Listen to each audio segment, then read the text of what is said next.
ዘፍጥረት 26 ላይ እግዚአብሔርን በሌሊት አግኝቶ የአብርሃም አምላክ ነኝና ለአባት በገባሁት ቃል ኪዳን ወበዘርእከ ይትባረኩ ኩሎሙ አሕዛበ ምድር፣ እነሆ የተባረክ ነህ እንደ ሰማይ ከዋክብት እንደ ምድር አሸዋ ዘርህ ይበዛል ተብሎ በመንፈቀ ሌሊት ተነግሮታል። ታግሎም ተባርኳል ማለት ነው። የመጀመሪያው ያዕቆብ ያ ነው። ዳግማዊ ያዕቆብ የተባለው ክርስቶስ ደግሞ በሌሊት ተወለደ፣ በሌሊት ተሰደደ፣ በሌሊት ተጠመቀ፣ በሌሊት ተነሳ ነው የሚነግረን። ስለዚህ ሐወስከኒ ሌሊተ ማለት በሌሊት ጎበኘኸኝ ማለት በሌሊት ጎበኘኸኝ ማለት ምንድን ነው? የተወለድከው ለእኔ ብለህ በሌሊት ነው። የተሰደድከው በሌሊት ለእኔ ልታስተምረኝ ነው። የተጠመቅከው በሌሊት ስርዓተ ጥምቀትን ለእኔ ልታስተምረኝ ነው። በሌሊት የተነሳኸው በትንሣኤ ሕሊና በሌሊት መጥቼ ወንጌል ካንተ እንድማርና ጉድለቴን እንድሞላ ነው እያለ ነው እንግዲህ በሌሊት ጎበኘኸኝ የሚለው። እንደገና በሌሊት ተነሳ። በሌሊት የተነሳኸው በትንሣኤ ሕሊና ተነሳስቼ ምስጢረ ጥምቀት እንድማር ልታደርገኝ ነው እያለ ሲናገር እንመለከታለን። የምስጢር ባለቤት እግዚአብሔር ሁላችን እንዲባርከን መልካም ፈቃዱ ይሆንልን። እስኪ አንድ ዝን እንጨምር።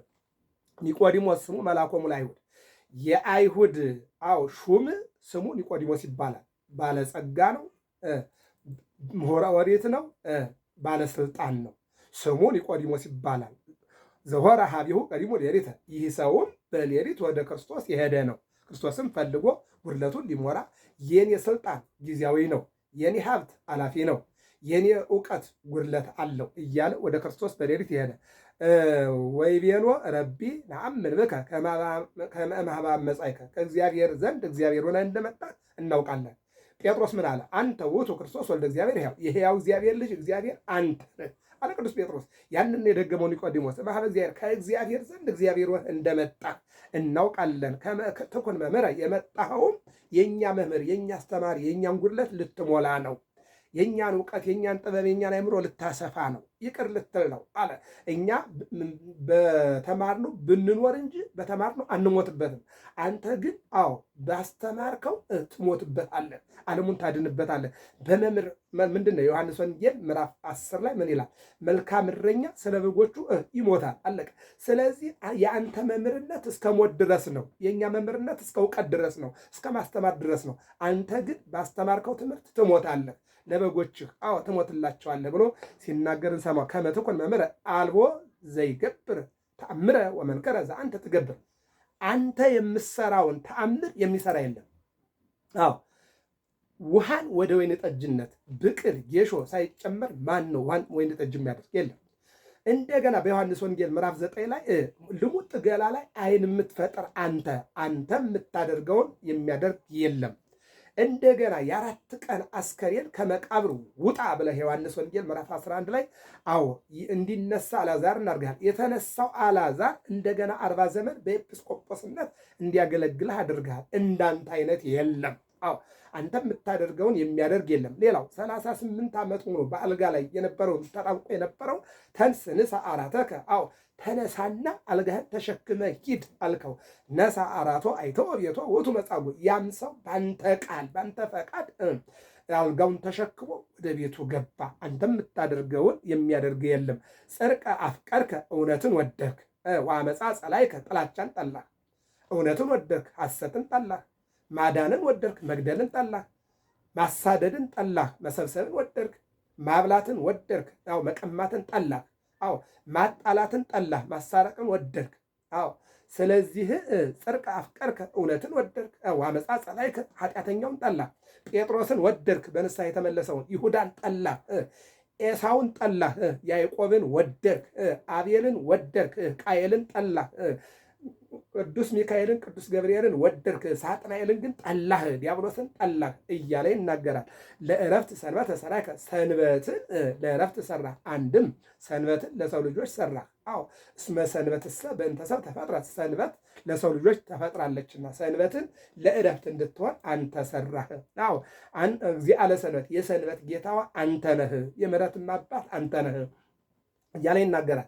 ሰንበትን የሰራኸው ደግሞ ሁሉም የሰራኸው ስራ አስተማሪነት፣ መካሪነት፣ ዘካሪነት አለው ይልና ምን አለ?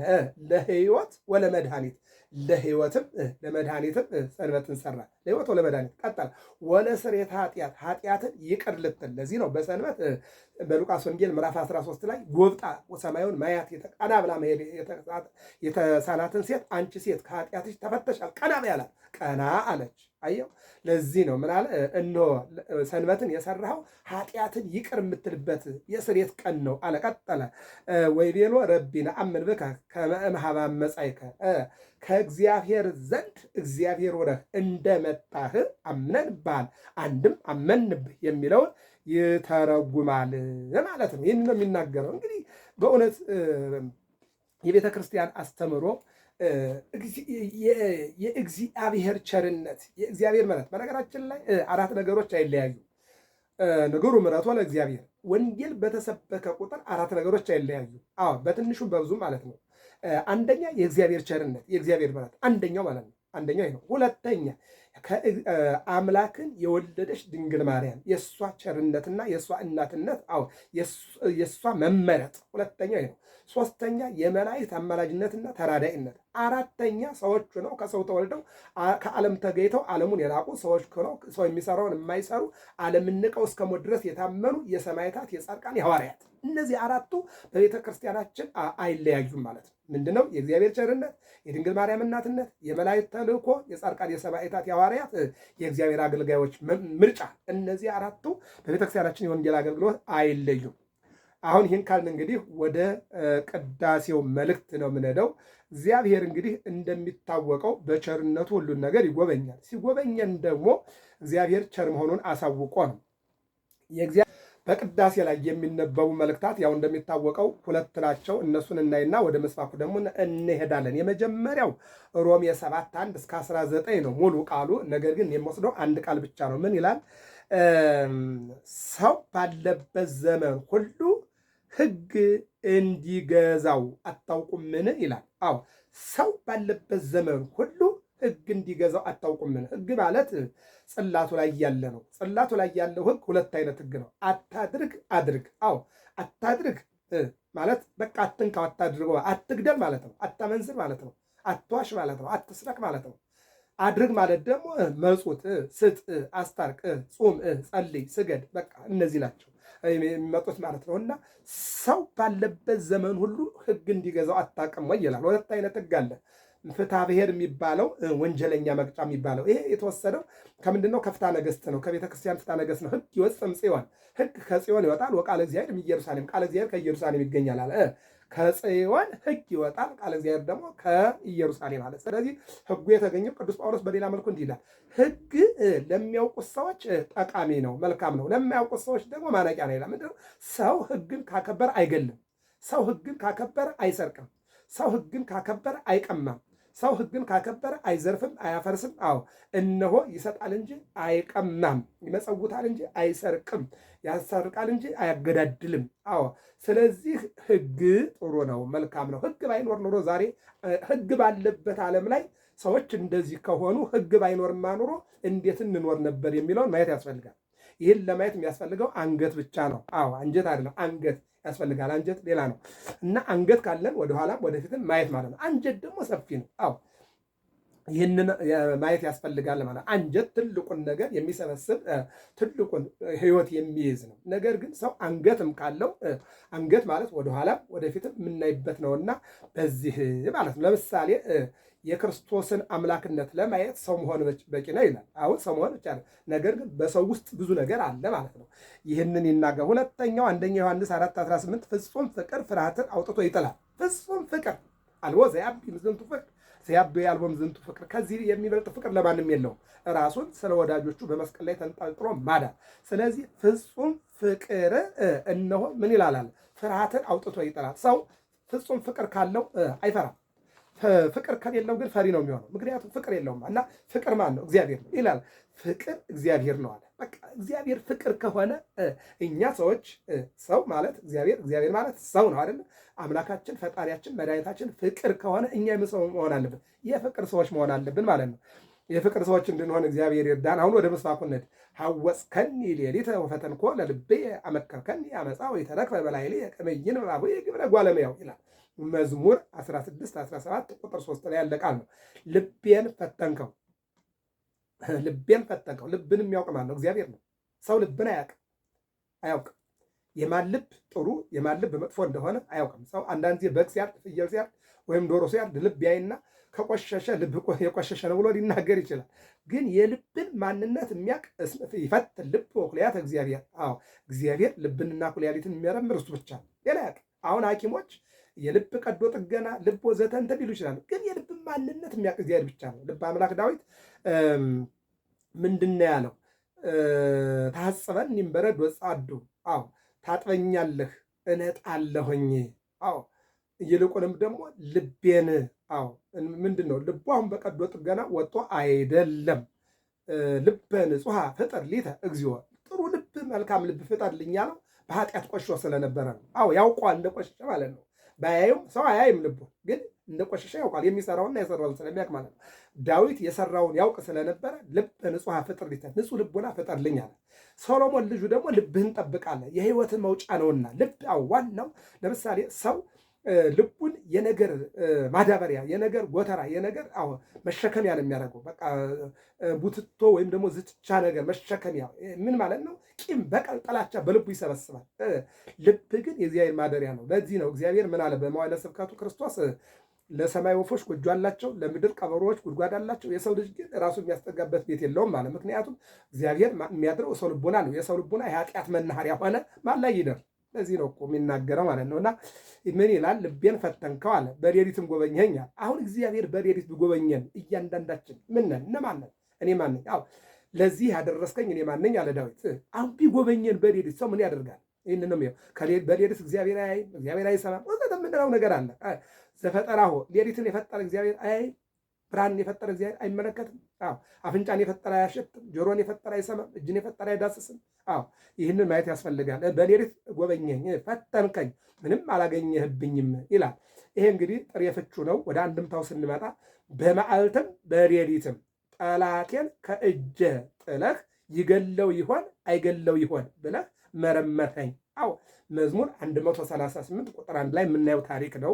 ወደ አንደኛ ሳሙኤል 24 ላይ ስንወስደው ሳኦል ዳዊትን ሊገለው በፈለገበት ሰዓት ዳዊት ከዋሻ ተደብቆ ሳኦል ሳያውቅ ዳዊት ወዳለበት ገባ።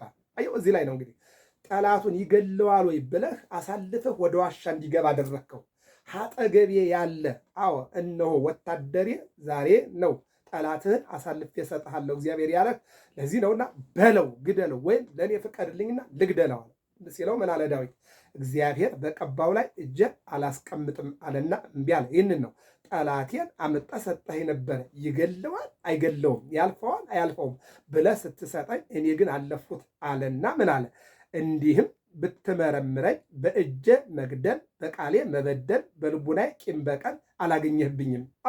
አሁን እነዚህ እኛ ህይወት ይጠፋሉ። እንዲህም አለ ብትመረምረኝ አለ እንዲህም ብትመረምረኝ በእጄ መግደል በቃሌ መበደል በልቡናዬ ቂም በቀል አላገኘህብኝም። ለዮሐንስ ወንጌል ምዕራፍ 1 ላይ ናትናኤልን ባየው ጊዜ ነዋ እስራኤላዊ ዘአልቦ ጽሩት ውስተ ልቡ፣ ከልቡ ቂምና በቀል የሌለበት እውነተኛ የእስራኤል ሰው ሲል ናትናኤል የት ታውቀኛለህ አለ። ወአንሰ ርኢኩከ እምቅድመ ይፄዋእከ ፊልጶስ አለ። ፊልጶስ እምቅድመ ይፄዋእከ ፊልጶስ ሳይጠራህ በለስ ውስጥ ስራ አየሁ አለና የልቡን ነገረው ይላል። የልቡን ሲነግረው አንተ እግዚአብሔር ነው ያለው። አይ ከዚህ የበለጠ ታያለህ አለው። አየው ይህን ነው የሚናገረው። እንዲህም ብትመረምረኝ በእጄ መግደል በቃሌ መበደል በልቡናዬ ቂም በቀል አላገኘብኝም። ሰው ሰውኛውን ነገር እንዳልናገር ማለት ነው። አንድም ግብረ እደ ጓለመያው ይላል። ሰው በቃሉ ተናግሮ ወይም በቃሉ ፈክሮ ዘምሮ የሚያደርገውን እያየ ነገር ግን እንዳያደርግ እገሌ ጠላትህን እንጂ አግኝቸው ነበር አግኝተኸው ቢሆን ምን ባደረግከው ይለዋል ይላል። ይሄ ሰው ሰውኛውን ሲናገር ነው። ሰው ሰውኛውን ሲናገር ምን ብታገኘው ጠላት ግን ምን ታደርገው ነበረ? አገኘው እኮ ዳዊት ሳኦልን፣ ግን ምን የሚያደርገው ነገር የለም። ምን ታደርገው ነበረ? የጨዋታውን የትናንቱን የዘነጋሁት ይመስልሃልን? አዎ ይላል ሰው። የትናንቱን ሰው እኮ ተጣልቶ ከታረቀ በኋላ ለነከሌ ብዬ ታረኩኝ እንጂ ለከሊት ብዬ ታረኩኝ እንጂ የዘነጋሁት ይመስልሃልን እያለ እንደገና ከእርቅ በኋላ ጥላቻን ይናገር ያለ ሰው ልጅ ነው። እኔማ አለ አግኝቸው ቢሆን አብልቼ አጠጥቼ በሰደድኩት ነበረ እያለ ይናገራል ብሎ ይናገረዋል። እና ምንድን ነው የሚለው? ቢያገኘው ላይተወው ነው። እና በሶስተኛው ብናየው ቢያገኘው አይተውም፣ ግን አለ ባገኘው እግሩን አጥቤ እጁን አስታጥቤ ምግብ አብልቼ አስተኝቼ ወይም ደግሞ ሸኝቼ እልከው ነበር ይላል አለ። ግን ውሸት ነው አለ። ቢያገኘው ይገለዋል አለ። እኔ ግን አለ አገኘሁት አለ። እንደውም አላገኘኸኝም እንዳይል ከካባው ላይ ቆርጬ አስቀረሁና ለምን ትፈልገኛለህ ብዬ ዛሬ እኮ እግዚአብሔር አሳልፎ ሰጥቶኝ ነበር፣ ግን ተውኩ። ይኸው ከካባ ላይ ቆርጬ አልኩና አሳየሁት። አግኝቼ ያለፍኩት እኔ ነኝ። ሰው ግን ባገኘው አበለዋለሁ፣ አጠጣዋለሁ፣ ሸኘዋለሁ ሊል ይችላል። ቢያገኘው ግን ይገለዋል። እኔ ግን አልገደልኩትም ይላል። እሱ ግን ከአንድ ጊዜ ሁለት ጊዜ አግኝቶታልና ሳኦልን አልፎታል፣ አልገደለውም። እግዚአብሔር በቀባው ላይ እጄን አላስቀምጥም አለ ነው የሚለው። እንዲህ አይነት አይምሮ ይስጠን እግዚአብሔር ለሁላችንንም። በእኩለ ሌሊት አመሰግንህ ዘንድ እነሳለሁ፣ መንፈቀ ሌሊት ትነሳ ከመ እግኔ ለከ በእንተ ኮነኔ ጽድቅከ አለው። በእኩለ ሌሊት አመሰግንህ ዘንድ እነሳለሁ። አንስኡ እደዊክሙ በቤተ መቅደስ፣ በቤተ መቅደሱ ናችሁ እጆቻችሁን አንሱ። ቀሳውስት፣ ዲያቆናት፣ ምዕመናን እጆቻችሁን አንሱ። መዝሙር 134 2 ላይ ምንድን ነው የሚለው? ዘአኮነሎሙ ለወርኅ ወለከዋክብት፣ ጨረቃንና ከዋክብትን በሌሊት እንዲያበሩ የሾማቸው ማን ነው? እግዚአብሔር ነው። አሁን ሌሊት የሚያበሩት ማን ናቸው? ጨረቃ ከዋክብት ናቸው። በሌሊት እንዲያበሩ፣ ካህናት በሌሊት ሰዓታት እንዲቆሙ፣ ሊቃውንት በሌሊት ማህሌት መዝሙር እንዲቆሙ ያደረጋቸው ማን ነው? እግዚአብሔር ነው ማለት ነው። ሌላው ሌሊት ተዘዋይኩ ምስለ ልብየ፣ ሌሊት ከልቤ ጋር ተገናኘው ይላል። የሌሊት ልብ የተሰበሰበ ነው። ብዙ አያስብም። በአይን የሚታይ የለም፣ በጆሮ የሚሰማ የለም። በዚህ ሌሊት ልብ ይሰበሰባል። ለዚህ ነው ኒቆዲሞስም በሌሊት ወደ እግዚአብሔር የሄደው በተሰበሰበ ልብና በተሰበሰበ አይምሮ ከእግዚአብሔር ዘንድ ሊማር ነው። እና ምን አለ አባ ጊዮርጊስ ዘጋስጫ? ሌሊት ተዘዋይኩ ምስለ ልቤ፣ ቅዱስ ዳዊትም ተናግሮታል። ሌሊት ከልቤ ጋር ተገናኘኋል። እግዚአብሔር ከልባችን ጋር እንድንገናኝ አድርገን የተሰበሰበ ልቡና ምንም አይበክለው